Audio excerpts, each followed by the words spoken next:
ঠিক এমনই একটা দিন যখন সেই হাত ভাঙা বন্ধুটা তার আইডি দিয়ে গেম খেলছিল, তখন তাদের সার্ভার অন্যতম ভয়ানক একটা প্লেয়ার তাকে অ্যাড দেয়, আর সে ভালো মনে তার অ্যাড পেয়ে চলেও যায় তার গ্রুপে, এবং তারা অন্য একটা স্কোয়াডের সাথে ভার্সেস করতে যায়। সেখানে সেই হাত ভাঙা বন্ধুটার পারফরমেন্স ছিল একেবারেই খারাপ, আর যার কারণে অন্য যে ইউটিউবারটা সে তাকে অনেক বেশি অপমান করে আর বলে যে তুমি খেলতেই পারো না, তোমার এতগুলো সাবস্ক্রাইবার হলো কিভাবে, কারণ সে কিন্তু জানতো না যে তার আইডিতে অন্য কেউ খেলতেছে।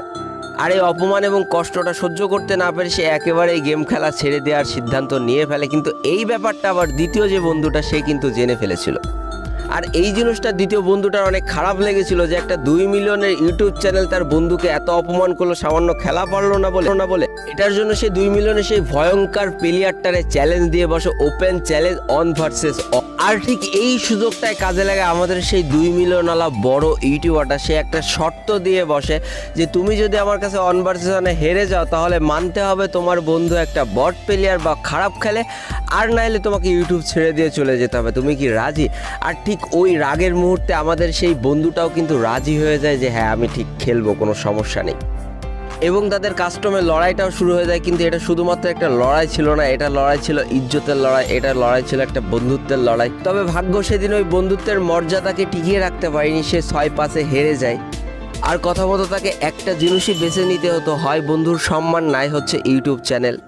তবে আর যাই হোক, যেই বন্ধুর কাছ থেকে সে খেলা শিখেছে, যেই বন্ধুর কাছ থেকে গ্রাফিক্স কার্ড নিয়ে সে এত দূর পর্যন্ত এসেছে, যেই বন্ধুর সহযোগিতায় সে 1 মিলিয়ন সাবস্ক্রাইবার ক্রস করেছে, সে কোনো মতেই চায়নি যে তার বন্ধু সবার চোখে ছোট হোক।